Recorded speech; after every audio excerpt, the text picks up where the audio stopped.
नमस्कार दोस्तों, आज का ताजा खबर। भारत को लुभाने के चक्कर में तुर्की ने दे दिया पाकिस्तान को झटका, तो वही इसरो फिर रचेगा इतिहास। जानिए क्या है भारत का नया मिशन। आइए सुनते हैं समाचार को विस्तार। पिछले हफ्ते केंद्रीय मंत्रिमंडल ने शुक्र ग्रह पर भारत के पहले मिशन को मंजूरी दे दी है, जिसे भारतीय स्पेस एजेंसी इसरो मार्च 2028 में लॉन्च करना चाहता है। 2013 में लॉन्च किए गए मार्स ऑर्बिटर मिशन के बाद यह देश का दूसरा अंतर्ग्रहीय मिशन है। शुक्र ग्रह मिशन का मकसद ग्रह के चारों ओर की ऑर्बिट से उसका स्टडी करना है। यह मिशन शुक्र ग्रह की सतह और उपसतह, इसके वायुमंडल, इसके आयनमंडल और सूर्य के साथ इसके संबंधों की जांच करने के लिए भारत और विदेश से वैज्ञानिक उपकरण ले जाएगा। शुक्र, जिसे अक्सर पृथ्वी का जुड़वां ग्रह कहा जाता है, वो अपने समान द्रव्यमान, घनत्व और आकार की वजह से वैज्ञानिकों के लिए ग्रहों के विकास में गहराई से जाने का एक अनूठा मौका प्रदान करता है। इसलिए शुक्र ग्रह को लेकर वैज्ञानिकों की हमेशा से दिलचस्पी रही है। हालांकि शुक्र ग्रह की सतह का तापमान लगभग 462 डिग्री सेल्सियस है, जो बुध ग्रह से भी ज्यादा गर्म है, जो सूर्य के सबसे नजदीकी ग्रह है। ऐसा माना जाता है कि शुक्र की सतह पर मौजूद पानी सूर्य के ग्रह के नजदीक होने के कारण वाष्पित हो गया। चूंकि जल वाष्प एक ग्रीन हाउस गैस है, इसलिए इसने ग्रह को काफी ज्यादा गर्म कर रखा है। काफी ज्यादा गर्म तापमान की वजह से शुक्र ग्रह पर कोई भी लैंडर 2 घंटे से ज्यादा नहीं टिक पाया। वहीं शुक्र पर वायुमंडलीय दबाव पृथ्वी की तुलना में बहुत ज्यादा है। यह पृथ्वी पर महासागरों के नीचे महसूस किए जाने वाले दबाव के लगभग समान है। शुक्र के वायुमंडल का 96.5% हिस्सा कार्बन डाइऑक्साइड से बना है और ग्रह पर सल्फ्यूरिक एसिड के बादल है। शुक्र अपनी धुरी पर पृथ्वी की तुलना में बहुत धीरे घूमता है।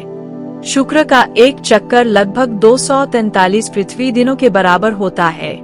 पृथ्वी और शुक्र जब एक दूसरे के करीब आते हैं तो किसी मिशन के लिए ये सबसे छोटा रास्ता प्रदान करता है, और ऐसा हर 19 महीने में एक बार होता है। मिशन को पहले 2023 के लिए तय किया गया था, लेकिन हाल ही में कैबिनेट के मुताबिक अब मंजूरी मार्च 2028 के लिए मिली है। मिशन लगभग 100 किलोग्राम वजन वाले वैज्ञानिक पेलोड ले जाएगा। यह भारत के अन्य अंतरिक्ष अन्वेषण मिशनों के समान योजना का पालन करेगा और सैटेलाइट पृथ्वी की कक्षा में स्पीड हासिल करेगा, शुक्र की ओर बढ़ेगा और फिर इसकी कक्षा में कैद हो जाएगा।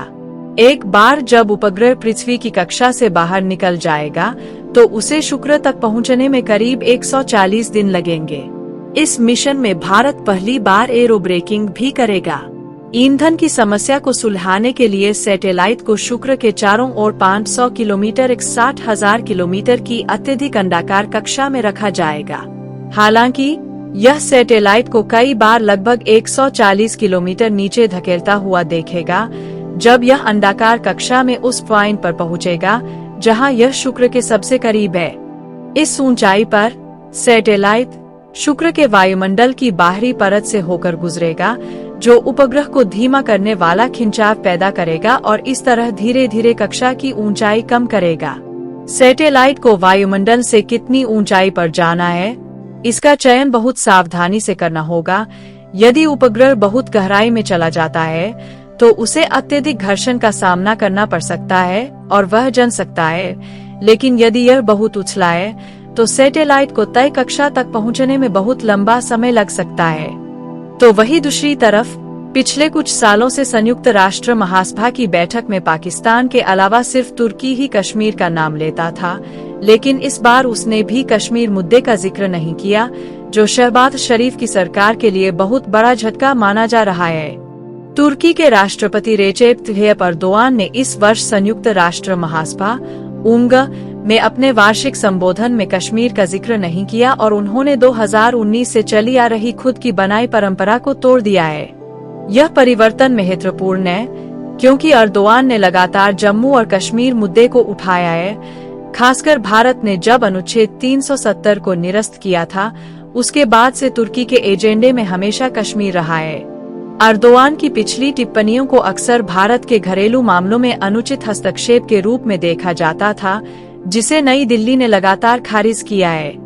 2019 से अर्दोआन ने जम्मू और कश्मीर में भारत की नीतियों की आलोचना करने के लिए उंग मंच का उपयोग किया है, जिसमें दावा किया गया है कि घाटी में शांति, समृद्धि और स्थिरता नहीं है। लेकिन मंगलवार को न्यूयॉर्क में UNGA में अपने भाषण के दौरान अर्दोआन ने अपने भाषण में मुख्य रूप से इजराइल गाजा संघर्ष पर ध्यान केंद्रित किया और फिलिस्तीनी क्षेत्र को दुनिया के सबसे बड़े कब्रिस्तान में बदलने के लिए संयुक्त राष्ट्र की तीखी आलोचना की।